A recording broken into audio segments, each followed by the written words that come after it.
You got it. We're recording now. Okay, folks, welcome. My name is Rick Lemadou, and I'm here to help you as your personal concierge, your support person here. 1-800-RICK-LEMADOU is our executive director, Jerry Hanley, likes to refer to me. So if you have questions about the upload process, even after this webinar, don't hesitate to contact me at my email address. You can use support@skillscommons.org, support@skillscommons.org, and you'll see it here in the presentation as well, or the rlemadou@calstate.edu. Both of those come to me, so I'm here to help you be successful in contributing your grant deliverables here to the repository. So being around for grant project, you benefit from all of the experience that we've had working with the previous grant projects. So where I'm going to go ahead and start is in the Support Center. And the Support Center has a suite of services designed especially for grantees, specifically to help them meet the requirements to upload their deliverables to the grant, to this repository. You can access it here at the Support Center right on the home page, or up above here on this menu here as well. So we'll go ahead and click the Support Center. And where we want to help folks to start off on this repository is to, if you're brand new and you haven't created an account yet, you haven't set up so you can contribute your grant deliverables, what we'd like you to do is to start right here under contribute and manage materials. Okay, and if you're not contributing, you don't need to create an account because this is just for folks who are going to be uploading. All right. Questions so far? Are you able to track with me? We're good? Thumbs up, thumbs down. Okay. All right, so step one is to go ahead and create a SkillsCommons account here under the Contribute and Manage tab.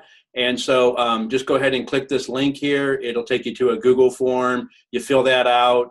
And then also you'll have your grant project. You'll pick from the, this drop-down list that we've got all the grant projects listed in. And that'll come to me. And once that comes to me, then I'll set you up an account under the under this grant project. Inland Empire, try to remember, IERTC, right? So we'll get you all set up so you'll only be contributing under your grant projects to collections, okay? Your learning resource collection and your program support materials collection. And I'll talk to you about that now under step 2. And so under step 2 is we want to help you with satisfying the TAACCCT grant accessibility requirements. So we've created a whole, just a page on where you can find information if you need that. This is just extra help for folks that might need it, that support. So we just provide that there. Same with the Creative Commons Attribution License. And so lots of great things here, user guides, different FAQs, just on the CC BY requirements. This is a great little place here. I always refer folks to this area with questions about the CC BY license. So again, this is just under number 2, prepare your materials to upload. Rebecca, are you guys having anything come out of a learning management system like Blackboard, Canvas, D2L, anything like that? Do you know of? Yes. Most of our partners' programs are on the instructional side of the house, so that's correct. Okay, so here we've put together user guides to help you folks as you export out of your LMS to upload into SkillsCommons. All right, so depending on whichever learning management system you use, you can go ahead and download these guides. We have them in Word and PDF. And if yours isn't on here, let us know and we'll create one for you. So I think we've got the majority of the ones that we have all of the ones that people are using up till now. So if yours isn't there, let us know. And then we've just got some help here on helping you to package your materials to enable others to find and reuse your materials. So these are just some guides and just to help you as needed, okay, on how you package your materials. And then if you have online courses and maybe you're already part of like Quality Matters, or you might use the COLT system out of the Cal State learning management services that they provide. This is a free one, Quality Matters. You pay, and if you are part of that, you know that, and you have certain people in your institution that'll go through the training And these are, what I'm talking about now are basically kind of checks or quality of how the online course is put together, not the content. So the content you're having done by your SME, your subject matter experts. So this is just how the course looks in an online course environment. We've also got the Online Learning Consortium. If you're part of their group, you could use theirs. So anyways, just some ideas here on if you've got your online courses and you want to kind of help people kind of sort through some of the online courses that people upload. So if yours are already gone through a quality check as far as how the courses look in an online environment, you want to make sure you include that as people will kind of look through and sort to see which courses not only are subject matter expert reviewed, but have good quality of delivery in the online area. Okay, so that's the area of preparing your materials to upload. All right. Let me pause there, Rebecca, and see if there's any questions or comments from folks before we move to the upload your materials in step 3. It looks like we've had a couple of more folks join us. It looks like we have Tom from Mount San Jacinto College on the call. Hello. Hi. Hi, Rebecca. Anybody else that I missed? Okay. Well, just pop right in and let Rick know if you guys have any questions, okay? Yeah, I hope you'll go ahead. Yes, Rick. This is Tom. I hope you'll forgive the interruption, but you were talking about online courses as I joined. Had you already covered on-ground courses for loading, or does that come later, or do I do a look back somewhere? Right. So yeah, that was just for the online courses. So for the face-to-face courses, those will be handled differently, you know, because you're not going to be, unless you're doing like a hybrid course, and you may have, you know, part of the classes face-to-face. No accessibility concerns. I got it. I'm good. Yeah. Okay. All right. So as we look at the uploading of your materials, and this is a page that's going to be your best friend. Rebecca, so I would really like bookmark this and whatever, because this has like everything you're going to need to go through the submission process. And as I mentioned earlier, you have a learning resource collection and a program support material collection. Every grant project has both of these, and the learning resource materials are going to be the things that you teach in the course. All right, anything that's educational content, notes, lectures, quizzes, exams, PowerPoint presentations, videos, extra things like that, your LMS exports, that sort of thing.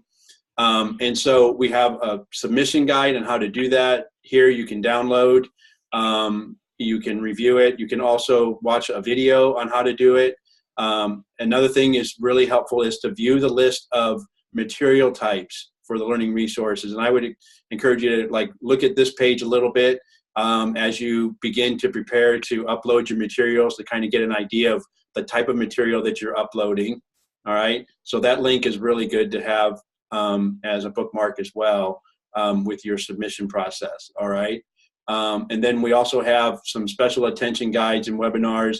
For example, like what do you do with the material description and industry partner fields? We've got some extra help there for folks that need some support there. And so, because folks, some people, they don't have an industry partner, quote unquote. So what do we do there? And some are putting down their college, others are putting down Department of Labor. So we've got some helpful information there. And then there's also a video recording of a previous presentation that we did with Creative Commons on the attribution license, and just uploading. This was back in 2015, so that's available as well as a PowerPoint to look at. Okay, so that's the learning resource material collection. Let me pause there and see if there's any questions or comments.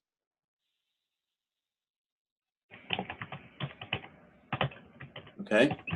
And then the program support material collection, this is going to be like student brochures, outreach materials, any kind of notes that you may have had with your grant, program materials, things like of that nature, more administrative type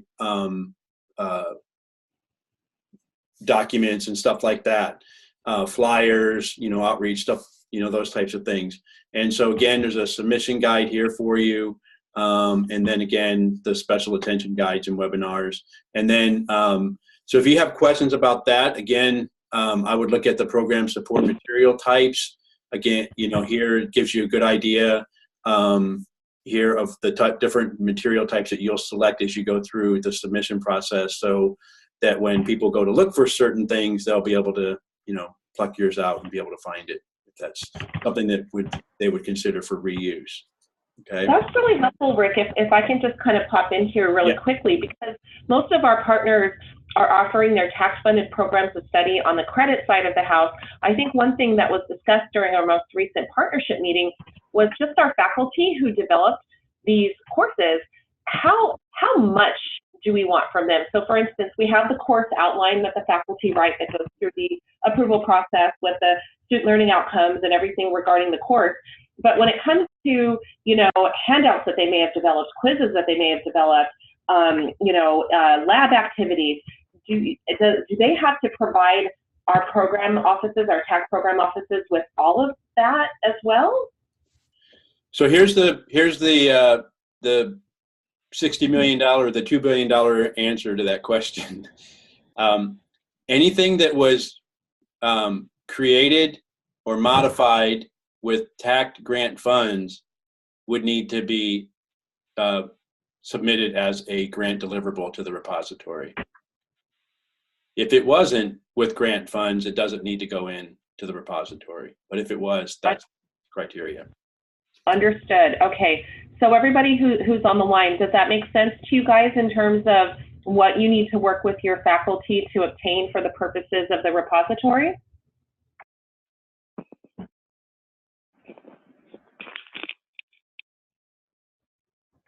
As far as content and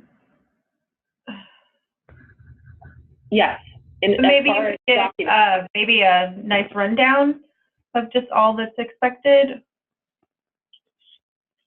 or a generalization. So is that contained on this website, Rick? Kind of like a sort of down and dirty list of what would be expected to be uploaded into the repository? Yeah, again, it's going to be different for each group, and I'm just going to go back to the FAQ area, because that's a question that comes up quite a bit. What do we have to upload? What material here is required to be uploaded? So we have recent FAQs, and this comes up all the time. And again, the SGA, and I'm sorry to give you this kind of answer, but it's whatever is developed with the grant fund. So it's going to be different for each institution. So some of the ideas here, like your curriculum, your course materials, teacher guides, and other products, could be videos, outreach video. Anything that was developed with the grant funding would need to go into is considered a grant deliverable. Does that help, guys? Yes, it does. Yeah, and then just see some more down here. There's some more specific, to your point, your question there. So, but that's essentially but copyrighted material. I'm sorry. Anything essentially but copyrighted material. Correct. Yeah. Okay. Yep. Let me jump back in here. Yeah. Yeah. Pull out the copyrighted material for sure. We don't want that. Yeah. Good. And inevitably, you're probably going to have, and let me ask this, Rebecca, and since your group is on too, they could know or maybe be able to answer, is everybody going to be doing uploading at the different institutions, or are they going to come to to a central area and you're going to navigate that and have a couple of people upload it, or are you going to have more than 6 or 7 people upload, like 10 or 11? How are you guys going to do it? So my plan of attack, we work very, very closely and very well and very collaboratively with one another, but we're very much, distant in terms of geographical locations. And just because each person's or each institution's projects are so different and so diverse, I think it would be best for them to identify their own strong key people that they have in their particular grant to upload their stuff for them. However, Chapey is prepared to offer any kind of support or technical assistance that they require to be successful in that endeavor. Yeah, okay, great. Yeah, every grant project does it a little differently. There's pluses and minuses for each, right? You have a couple of people, you pretty much streamlined it. You know, they get it down, they know how to do it, you know, they're trained, and you get a bunch of people doing it, and you get a bunch of different, you know, formats, or, you know, just kind of, you can tell, you know, it's different, but that's totally up to you. What I would suggest though for folks, if you're uploading, you're one of the people who can upload at your institution, after you upload a couple of items, preferably one to each collection, so one to your learning resource collection and one to your program support material collection, at least one or two. When you get a confirmation email from SkillsCommons that your item was uploaded and, you know, accepted, just forward that to me and say, hey, Rick, would you mind checking this out, making sure that this looks good as a submission, fields look all right, and the description's good, and all that kind of stuff, because that can save us all some time and frustration in the long run. If you uploaded like 40 or 50, and then we had like one thing that everything needed, you know, that was needed corrected on, you know, those items. So I'd rather catch it early than later. So please don't hesitate to shoot me an email after you've uploaded a couple of items in each collection, and I'll take a look and provide you feedback, you know, right away. I don't want to hold you up or anything. So please do take me up on that offer. I hope that helps, Rebecca. I think everybody would find that really helpful. Thank you. Yep. Oh, yeah. Yep, you bet. And before we leave this page and go back to the support center, I just want to show you folks this one, because inevitably you're going to have to do an edit on a submission that you already uploaded. Maybe you uploaded the wrong document to that item submission, or you forgot to put in the, you know, some information, whatever it is, and you want to go in and edit. Please find this. This is very helpful. We've worked with grantees on this as well in the past. So this is for you, again, to help you. And if you got questions about that, I'll send you a link to it as well if you ask for support. But this is really helpful here. And it has user guides and tutorials to help you, one for each each collection in your program support material or your learning resource collection. Okay? So that's there to help you as well. Anything before we leave the submission part, the uploading user guides and things like that? Any questions? Can you quickly review the site license portion of your presentation and just explain to the consortium what that requirement is and what that means? Okay, the site license, you talking about the CC BY? Yes, that's correct. Okay. So under the prepare your materials collection, we have the satisfying the Creative Commons. So all of your documents that you're uploading, whether that's a flyer or a video, if it's a video outreach video, or a syllabus or a full course export that you're going to put into SkillsCommons from a learning management system like Blackboard or Canvas or Moodle, it will have to have the CC BY license on it. It doesn't have to have it on every page, but it will have to have it either on the, most people put it on the front page or the last page, along with the DOL disclaimer. And so we've got helps on all that on the site to help you with that. There's also a great little tool here called the Open Attribution Builder. And this is really slick. It was created out at Open Washington University as part of their project. And so they created this. This was apart from the TAACCCT project, but another thing as far as OER goes, very helpful. So you can create this, type in the title of your document, whatever it is, go through all these fields, and it'll create the license for you, and it'll put it down here in this window, and then you can copy and paste it and put it on your document, and then it'll be ready to go to upload. So look at that one. That's pretty cool. Otherwise, you can go to the Creative Commons site and get theirs. You can also look at the FAQs that we have about licensing and what things need to be licensed. Again, if you're, you use copyrighted materials, you can't put that in the repository. Okay. Anything else, Rebecca, on that, in this area? No, I think that's really helpful.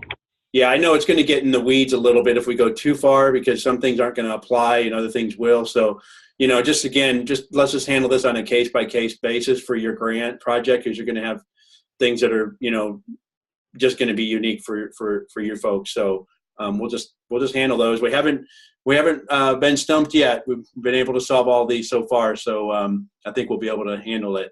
But just let us know if there's a question that you have about the CC BY. Okay. All right. And then let's go back another one here.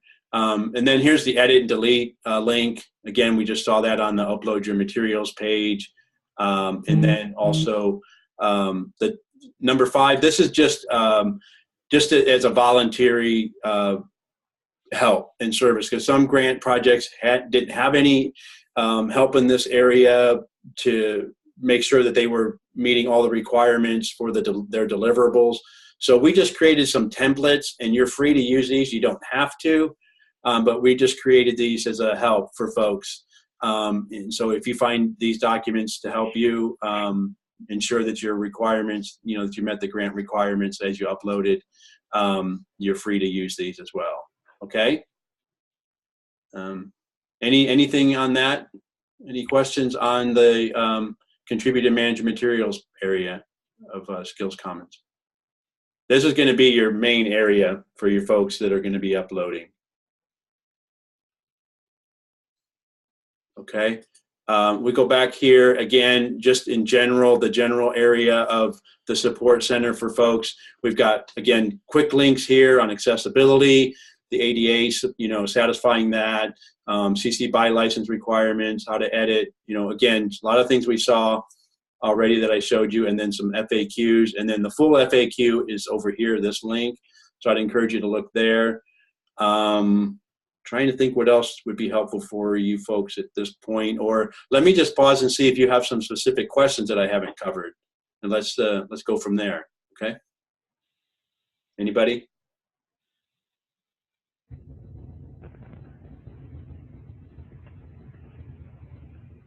Great. So that means that they're ready to start right after this call. Yeah.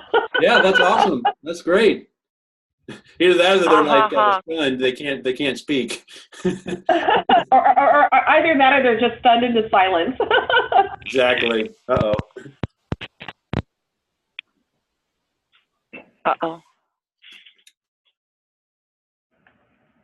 Are we here? Yeah. I think I broke up there. Go ahead. Okay. So this is all going to be under the support.skillscommons.org? Yeah, and again, if I go back to the home page, you can just go right here and click on the home page, and you're in the support center. Okay, perfect. Yep. Right there, or above here, you can go at it from up here on the top menu. Yep. Again, I'm going to be here, 24/7 for you folks. So you need help, or we need to jump on a call, just say, hey, Rick, I'd rather just have a call instead of email. We can do that. Or if we can do it through email, we'll do that. Rebecca, again, if we need to do a follow-up webinar on some specific area for your folks, we can do that as well. But I think for the most part, once you do it, I think you're going to feel a lot better about it.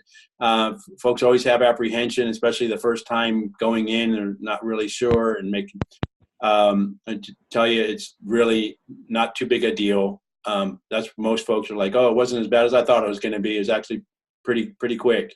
So so just let me know again if you've got questions or need any type of support around uploading your materials to your repository.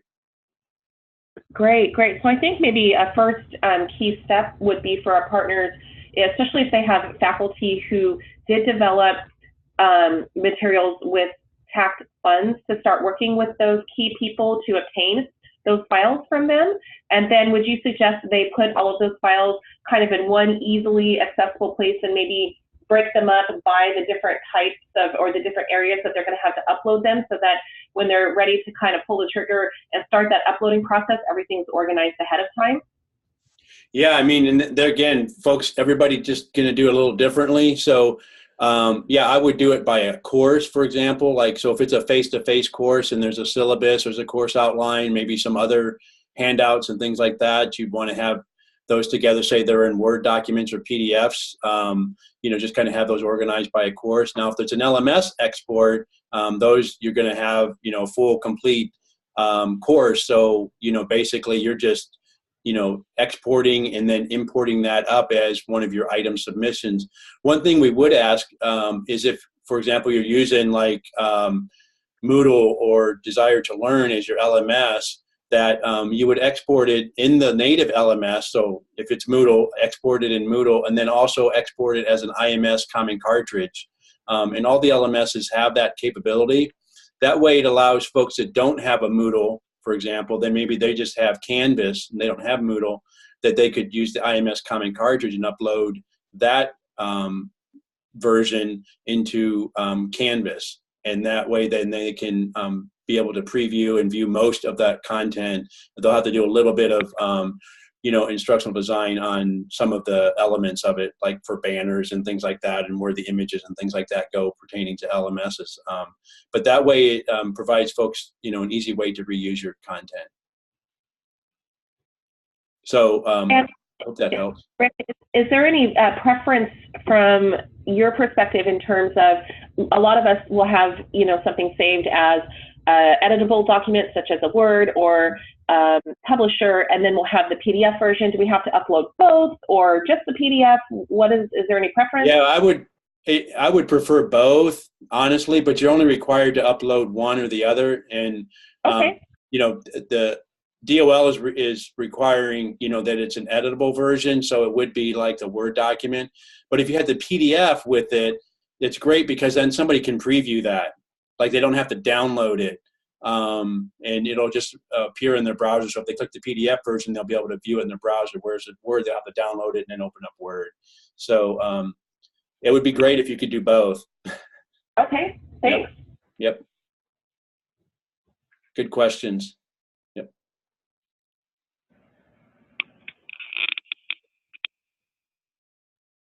All right. Do you think there's anything else, Rebecca, or anyone else to have a question burning here? I don't want to keep you all online more than we need to, but I'm here to help if that's helpful. No, I think that this is a good beginning, and you making yourself accessible over the phone or via email, I think is helpful. And we appreciate you recording this. I'll go ahead and send out the recording to the rest of the consortium.